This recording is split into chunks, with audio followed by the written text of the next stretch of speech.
연애가 찾아왔는데요. 코로나 때문에 한 주 정도 늦게 하기는 하지만 계속 이어서 갈 수 있어서 정말 다행입니다.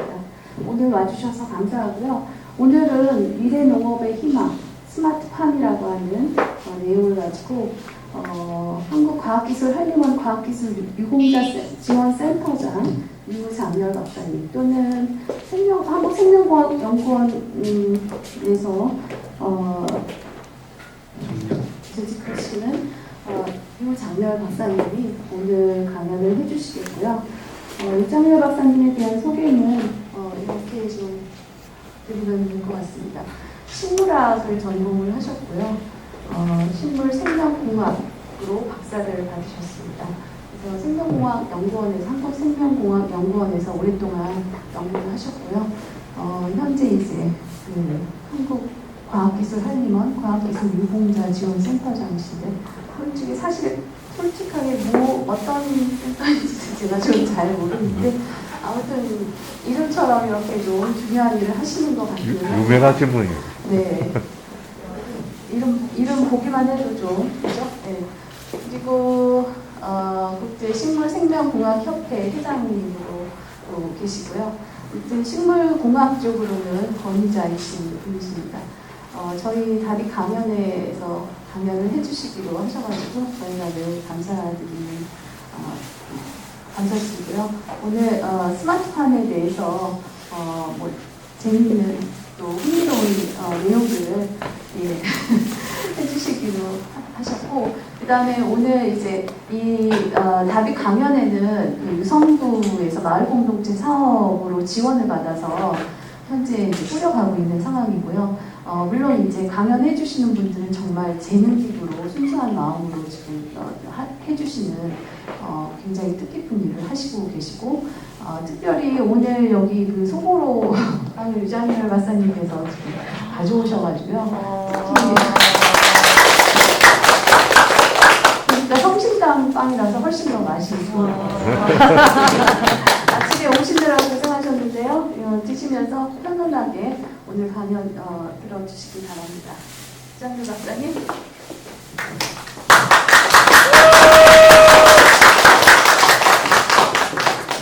슬라이드. 네, 제가 할게요. 예, 소개받은 유장렬입니다. 저는 제 생각에 추석을 앞두고 있어서 오늘 많은 분이 안 오실 거다 분명히 이렇게 확신을 했었는데 제가 보기에 엄청 많은 분이 오셨어요. 아마도 제가 그래서 약간 좀 지금 불안해지기 시작했습니다. 왜 그러냐면 분명히 스마트팜에 대해서 현장 경험을 한 정말 도사님들이 오신 것 같다. 그래서 아마 진짜 필요한 질문을 하시려고 벼르고 계실 것 같다. 그런 생각을 하게 됐습니다. 근데 저는 본래 이제 제 전공하는 게 이렇게 식물 조직, 조그만 조직을 하나 떼내가지고 그 완전 식물체로 재생을 하겠다. 그걸 좀 더 발전시키면 세포 하나를 떼가지고 완전 식물체를 만들 수도 있고요.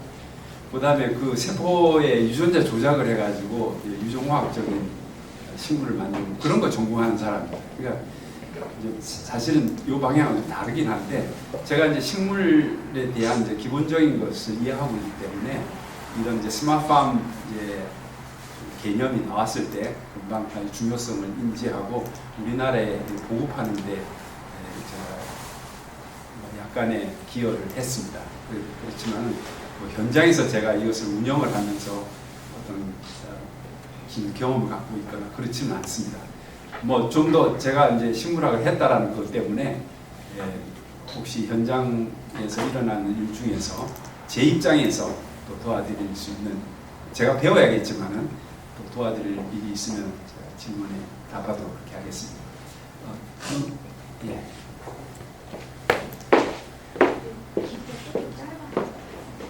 예? 예. 여기서 하면 될까요? 예. 그래서 1번이 나오네요. 그 강의는 길지 않게 하겠습니다. 길지 않게 하겠고요. 예, 오히려 관심 있는 사항들을 질문해 주시면 답하는 걸로 하겠습니다. 지난 7월 25일자 월스트리트 저널, 미국의 유명한 신문이죠. 그 보시면은 저 위생복을 좀 두껍게 입고 스마팜에서 작업을 하고 있습니다. 층을 하고 있고 아마도 뭐 상추 같은 걸 키우는 것 같은데 이 유명한 신문에 이렇게 큰 사이즈로 기사가 났습니다. 그리고 뭐라고 그랬는데 vertical farms will tall order 아마 뭐 주문이 쇄도한다 이런 얘기인 것 같습니다. 그리고 그 며칠 후에 조선일보에서도 바이러스 옮길 확률 제로 무인 푸드테크 시장 급팽창 해가지고 기사가 또 이것도 굉장히 크게 났어요. 그래서 그 요즘 이제 코로나 바이러스가 번지고 있으니까 그런 거 염려 없는 전혀 바이러스 옮길 일이 없는 그런 제품을 소개해야 한다는 뜻으로 해서 스마팜이 소개가 된 것 같습니다. 어쨌든 최근에 이 분야에 얼마나 이제 세계적인 관심사가 있는지를 보여주는 거라고 할 수 있겠습니다. 예. 그리고는 3일 전에 햄버거에 꼭 들어가는 이 채소 앞으로는 보기 힘들어질 것 같다 이런 기사가 났어요. 이건 뭐냐면은 아시는 대로 이번에 장마도 늦장마가 컸었고 또 태풍도 나고 그러는 바람에 도마도 수급이 안 되니까 햄버거에는 당연히 도마도가 들어가야지 없는 햄버거 맛이 어떨지 상당히 불안해지는데 버거킹에서 자기네들이 도마도 빼고 햄버거를 만들더라도 양해해달라는 얘기입니다. 그 대신 다른 채소를 좀 많이 넣어주겠다는 그런 건데 거기에 비해서 요거 보시면은 앞에 잘 안 넘어가네요. 아 그런가요? 아니 그쪽에서 해주지 이거. 예 하나씩 넘겨줄까요? 예. 예. 그다음 슬라이드. 예, 그다음 슬라이드야. 예. 보시면은 8월 2일자 안성시 일중면에 지금 상황이 이렇죠. 그러니까 이게 엄청난 피해를 줬는데 그다음 슬라이드 보시면은 이것과는 대조적으로 스마트팜으로 날개단 연매출 160억 도마도 농장에서 충남 부여군 우등지 영농조합 법인에서 한 평에서 200kg의 도마도를 생산한다 이렇게 나왔습니다. 한 평에서 200kg이면 엄청난 양이죠. 이게 과연 가능할까? 다음 슬라이드 보시면은 여기 한 그루의 도마도입니다. 1만 7천 개가 열려 있죠. 예, 물론 이거는 이제 도마도라기보다 도마도 나무입니다. 이거 열화에 키운 거고요. 근데 최고 기록은 3만 2천 개라고 그러니까 이거보다 배로도 나옵니다. 제가 이건 이제 미국 디즈니 월드의 앱카 센터라고 있는데 거기서 이제 데몬스트레이션용으로 이런 걸 이제 보여주고 있습니다. 그런데 이걸 제가 이 슬라이드를 쓰는 이유는 이 생물체라는 게 그 조건이 맞으면 얼마나 폭발적인 생산성을 나타낼 수 있는지를 말하자면 알려드리기 위함입니다. 다음 슬라이드. 그래서 이제 스마트팜이라는 거 뭐 아마 그 동안에 저 디스플레이도 하고 그다음에 코로나 바이러스도 하고 최근 주제들 그랬는데 다 어떤 면에서 굉장히 어려워요. 그렇지만 스마트팜 하면은 여기 계신 분들도 뭐 그 정도는 나도 웬만큼 안다 하는 분들이 여기 다 와 계시고 그래서 오늘 주제는 굉장히 여러분들이 잘 아시는 내용일 것 같아서 저도 뭐 굉장히 편하게 그렇게 전달하겠습니다. 뭐 굳이 잘 아시는 내용이지만 굳이 정의를 한다고 그러면 농작물 재배 시설의 온도, 습도, 일조량, 이산화탄소, 토양의 상태 등을 센서로 측정하여 컴퓨터로 분석하고 사물 인터넷 기술로 제어 장치를 구동하여 인위적으로 재배 조건을 최적화할 수 있는 시설 원예. 뭐 아마 모를 내용이 없을 것 같습니다. 이렇게 우리가 볼 수 있고요. 다음 슬라이드. 그런데 이제 용어를 한번 보겠습니다. 스마트팜이 여러분들이 생각하는 것과는 달리 여기 콩글리시입니다. 놀라셨죠? 예, 제가 조사한 바에 의하면 스마트팜이라는 용어를 쓰는 건 우리나라에서만 쓰고 있습니다. 제가 과문해서 혹시 다른 데 쓰는지 모르겠습니다만 앞서 말씀드린 대로 미국에서는 vertical farm, 그러니까 수직 농장이라는 말을 쓰고요. 일본 사람들은 식물 공장이라는 말을 씁니다. 식물 공장이 좀 느낌 칙칙하죠? 예, 그거보다는 스마트팜, 역시 우리나라 사람들이 말을 잘 만들어냅니다. 예. 그래서 식물 공장이라고 할 때는 그 나름대로 이유가 있어요. 뭐냐면은 일본 사람들은 이 개념을 어떤 식으로 발전시켰냐면 그 구조물 자체는 굉장히 간단한 거, 컨테이너 뭐 이런 정도입니다. 거기에 뭐 돈 쓸 일 없고 그 안에 첨단 장치를 집어넣어서 그 작물의 생산성을 극대화하자. 뭐 이게 이제 이 양반들의 개념입니다. 거기에 비해서 미국 사람들은 vertical farm 할 때는 요거는 뭐 직역을 하면 수직 농장이지만은 우리 개념적으로 한다면 빌딩 농장입니다. 그렇죠? 그러니까 그 구조물 자체에 의미를 둡니다.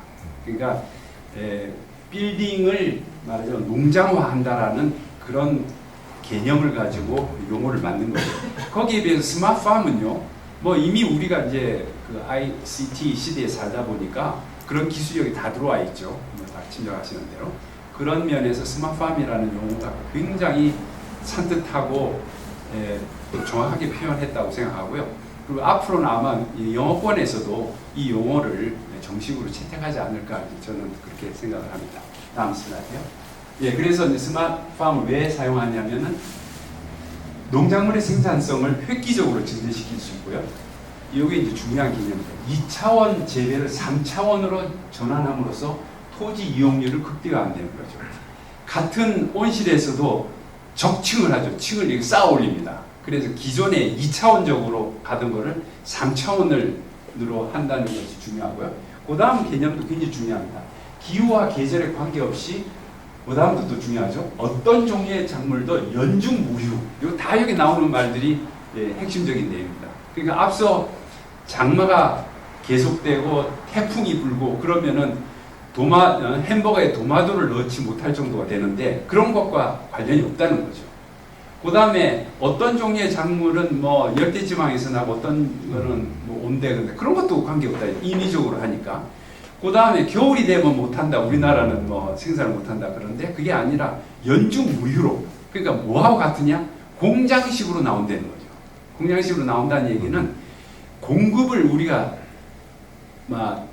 정확하게 예측할 수가 있으니까 수요에 따른 공급을 하니까 과잉 생산하는 법도 없습니다. 잘 아시는 대로 매년 뭐 배추값이 금값이 됐다가 폭락했다가 뭐 고추가 그렇고 뭐 올해 이게 잘 된다 그러면 서로 정보 교환이 없어요. 그러다 보니까 모두 그 다음 해에 값 올라간 거를 다 심습니다. 그래서 과잉 생산되고 또 그 다음에 또 이상하죠. 남들이 안 심는 걸 심어야 되는데 꼭 그 전 해에 혼난 거를 기억하고 더 많이 심어가지고 값이 이제 말하자면 올라갔다 내려갔다 하는 그런 현상이 많은데 이게 공장식으로 생산하다 보면은 그런 일이 절대 없죠.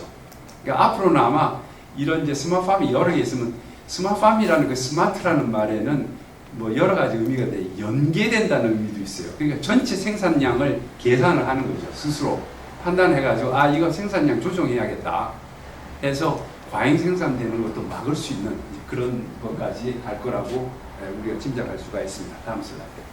그런데 실제로 우리가 이런 방식에 의한 미래 농업의 희망, 제가 정한 제목이 아니고 정동수 박사님 아마 정하신 것 같은데 아주 저는 마음에 딱 들게 했습니다. 미래 농업의 희망입니다. 뭐냐면은 우선 뭐 잘 아시는 대로 인구가 엄청 늘고 있어서 이 식량 공급에 문제가 있어요. 제가 아마 가장 마지막으로 스마트팜 뭐 이런 관련한 강의를 한 게 10년도 더 된 것 같습니다. 솔직히. 그래서 제가 이제 10년도 더 된 슬라이드를 꺼내가지고 지금 걸로 이제 버전 앞에서 갖고 왔는데, 여기 이제 옛날 슬라이드인데, 그때는 78억 명이 아니라 68억 명이었어요. 그러니까 10몇 년 사이에 10억 명의 인구가 지구상에 더 생겼네요. 그래서 지금 78억 명이라고 그러는데, 2056년, 그래봐야 36년 후죠. 100억 명이 된답니다.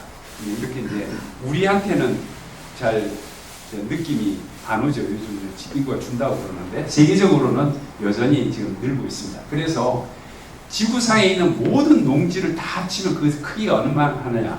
남아메리카 사이즈만 합니다. 현재 그러니까 우리가 남아메리카만한 사이즈의 농지를 갖고 있는 거죠. 근데 100억 명이 되면 어떻게 되느냐? 브라질 사이즈만한 농지가 더 필요하다는 거예요. 남아메리카에서 브라질 사이즈가 얼마나 큽니까? 근데 그만한 게 더 필요한데 어디서 생겨날 때 있어요?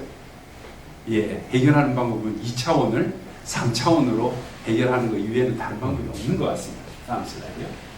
그 다음에 제가 이제 질문을 하나 던지겠습니다. 농업이 환경 친화적입니까? 농약. 아, 예. 뭐 여긴 아주 수준이 높아서 우리가 상식적으로 생각할 때 농업이 굉장히 환경 친화적이다. 뭐 이제 그런 그 우리가 로망이 있죠. 그런데 실제로 현대 농업은 환경 친화적이지 못합니다. 잘 아시는 대로 우리가 생산성을 높이기 위해서 엄청난 농약을 쓰고요. 엄청난 비료를 써서 이것이 특별히 수질 오염을 시키고 있기 때문에 환경 친화적이 못 됩니다. 지구상에 있는 담수의 70%를 우리가 농업용으로 사용하고 있는데 그것이 이미 상당한 수준으로 오염되기 시작했습니다. 그래서 환경 친화적이지 못하고요. 환경 친화적이지 못하다는 얘기는 지속 가능하지 않다는 얘기입니다. 결국 뭐냐면 현재 우리가 쓰고 있는 농업으로는 계속해서 그 방법으로 식량을 공급하는 것은 불가능하다 이 얘기입니다. 그러니까 농업이 그 자체적으로 심각한 문제를 가지고 있는 거죠. 다음 슬라이드. 이건 좀 오래된 슬라이드입니다만은 뭐 가격이 2배가 되고 뭐 문제가 있다 뭐 그런 얘기입니다. 다음 슬라이드. 그래서 생산성에 관해서 이제 데스포미어라는 양반이 이제 수직 이제 vertical farm이라는 용어도 만들어내고요. 그 당시 이제 빌딩 농장에 대한 다양한 개념들을 정리를 했습니다. 콜롬비아 대학이 자기도 그 양반도 이거 보건학 전공이고 본래 이거 전공도 아니에요. 아닌데 학생들하고 그 토론하는 과정에서 이런 개념의 중요성을 깨닫고 여기 관해서 책도 쓰고 뭐 아주 굉장히 스타가 됐습니다. 스타가 돼서 유명한 사람이 돼서 그 어떤 그 말하자면 어떤 시대적인 이슈를 던졌다고 할까요? 이제 그런 역할을 했는데 저도 한 그냥 오래됐습니다. 한 거의 20년까지는 안 돼도 그 정도의 이분은 우리나라에 이제 초대를 해서 우리나라에 이제 이런 그 개념들이 막 보급될 때에 실제로 이분을 모셔다가 강의를 듣고 해서 보급하는 데 일조를 했습니다. 이분이 이제 여러 가지 계산한 바에 의하면은 적어도 기존의 노지 재배에 비해서 한 10배 이상의 생산성을 나타내지 않겠는가 그렇게 추측을 했습니다. 계산을 해냈는데 최근 자료를 제가 보니까 뭐 40배까지를 보고 있더라고요. 그러니까 뭐 어떻게 계산했는지 뭐 여러분들 뭐 제가 일일이 안 해도 대체로 상식적으로 짐작을 할 수 있을 겁니다. 그래서 이제 앞에 데스포미어 교수의 계산법에 따라서 이제 한번 밑에 거를 한번 생각해 본 거예요. 그래서 우리 익숙한 평으로 합시다. 4,000평 대지에다가 30층짜리 빌딩을 지어가지고 여기다 농사를 짓는 겁니다. 그랬을 경우에 실제 이게 갖고 오는 효과는 140여만 평의 노지 재배에서 생산한 거 비슷하다 이렇게 나오는데 요즘으로 하면 4,000평이 아니라 한 1,000평으로 줄여도 될 것 같아요. 뭐 이 정도라 그러면 우리 보통 그 아파트 30층짜리 아파트라고 생각하면 되는데 대전에다가 한 30개 아파트 이런 단지를 하나 만들면 대전 시민들이 필요로 하는 식량 공급 기지가 될 수 있는 거죠. 뭐 그런 물론 미래에 일어날 일이겠지만은 그런 것도 가능하다는 말씀을 드립니다. 다음 슬라이드. 그래서 이제 이걸 이제 구성하고 있는 이제 요소 기술들을 한번 보겠는데요. 뭐 짐작하시는 대로 복합 환경 제어 기술입니다. 이 환경 계측 센서, 요즘 뭐 센서가 엄청나게 발전되어 있는데 이제 그 센서에서 정보를 얻고 이제 컴퓨터하고 대화를 위한 인터페이스가 있어야겠죠. 근데 컴퓨터가 판단을 합니다. 이제 이걸 어떻게 할 건가. 예를 들어서 온도를 높여라 그러면 그 다음에 작동기가 있어가지고 온도를 높이고 습도를 낮추고 하는 그런 걸 하고 하겠죠. 자동 제어를 할 거냐, 혹은 뭐 원격 제어를 할 거냐 이런 걸 판단을 하게 되겠죠. 그 다음에 이제 오늘 이제 이거하고 관련해서 이제 굉장히 중요한 게 수경 재배라는 말입니다. 뭐 짐작하시는 대로 스마트팜에서는 이 토양이 없습니다. 그 양액 재배를 하는 거죠. 양액 재배를 해서 필요한 영양분이 물에 녹아 있고 그걸 이제 흡수하도록 그렇게 하는 방법입니다. 그런데 이건 보는 순환식으로 합니다. 뭐냐면은 한번 흘려 보내가지고 작물들이 그걸 흡수를 하고 다시 회수를 해서 작물에 의해서 빠져나간 성분만큼을 다시 보충을 시킨 다음에 또 돌립니다. 이런 방식으로 하는데 이렇게 하면은 우선 그 필요한 수량을 80%를 세이브할 수 있어요. 그러니까 기존 필요한 거 20%만 있으면 농사를 지을 수 있다는 거죠. 뭐 텃밭이라도 다 해보신 분들 느꼈을 거예요. 집에서 지어보면은 실제로 해보면은 물값도 안 나와. 이게 이 저 마켓에서 파는 게 얼마나 싼 우리가 채소를 먹고 있다는 걸 짐작할 겁니다. 이게 물값도 안 나올 만큼 물을 엄청 필요로 하는데 이걸 80%를 절약할 수 있다니까 대단한 거죠. 이거하고 조금 이제 싱가포르에서 이것도 한 10년 전쯤에 나온 새로운 방법인데, 요거는 분무식, 그 앞에 수경재배를 하이드로포닉이라고 분무식을 이제 에어로포닉, 요거는 이제 가습기처럼 뿜어주는 겁니다. 뿜어주는데 뿌리 쪽에다 뿜어주는데 항상 틀어놓는 게 아니라 간헐적으로 나와요. 항상 뿌려주지 않고, 그래서 과잉으로 나오지 않게 합니다. 이건 순환식이고 뭐가 없어요.